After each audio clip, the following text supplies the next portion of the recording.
United Methodist pastor because I was always in the United Methodist Church with a family. We grew up at Live Oak United Methodist Church, mom and dad and our extended family, and that family was our community.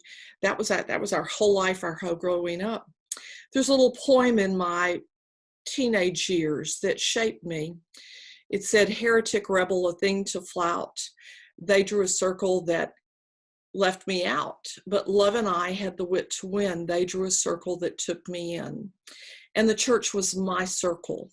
I'm so grateful that I have always felt included.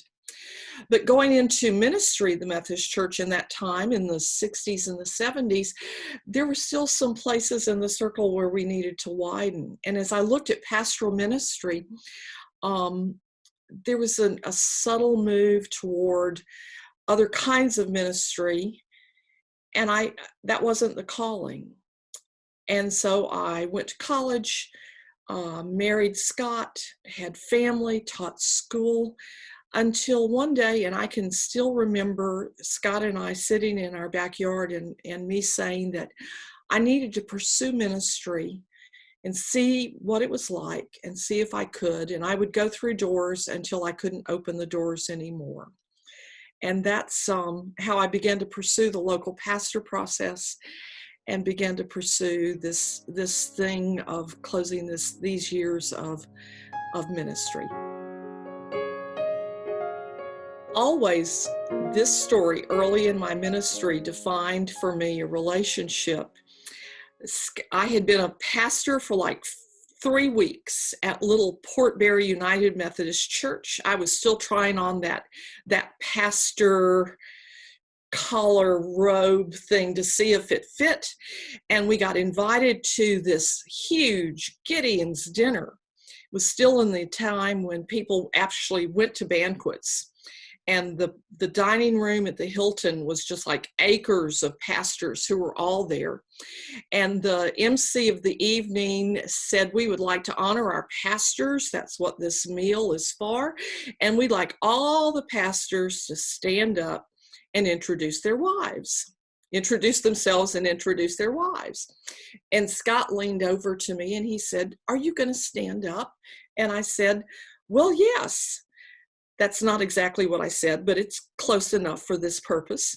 Anyway, the movement of pastors moved across the room until it came to our table, and I stood up and said, "I'm Reverend Ann Sutton. I'm the pastor at Portbury United Methodist Church, and this is my wife, Scott." And that was the very first time that group of people had ever been in the presence of a male pastor's spouse. Well, there was quite a movement in the room, but I must tell you that Scott picked up that title and has worn it well and with such generosity to me. And he's the best pastor's wife ever. For starters, of course, I'm so grateful for my family and our sons, Drew and Dan, and their wives, and the grandchildren that are coming along. And for Scott and my mom, and for all the family that has supported me and supported Scott and I in this undertaking. I'm thankful for all my colleagues with whom I have prayed and sung and argued and laughed and played golf and shared meals, for brothers and sisters across the spectrum, and I am so grateful. I'm grateful that this circle of pastors has included people in my friendship circle that I otherwise would not have had the opportunity to love, and I'm grateful for that. I'm grateful for the congregations of Portbury and First Methodist Lafayette and Asbury and Northwood, and now Far Chapel here in Morgan City. All great places who loved us, places in which we struggled to be the church, but those fine moments when being the church and finding Christ in the center of us, it was like magic. It was like the kingdom among us, and I'm grateful for all those places, and particularly for Far Chapel, as they allow me to say goodbye with such grace and have loved on Scott and I so faithfully. we're going to retire to Lafayette. We're going to take time to travel and enjoy our grandchildren. And even though the time of formal ministry is coming to an end, as I have my whole life, I count that Scott and I together will continue to draw circles, large circles of friendship and love in the world where God is yet to lead us. I give thanks for that.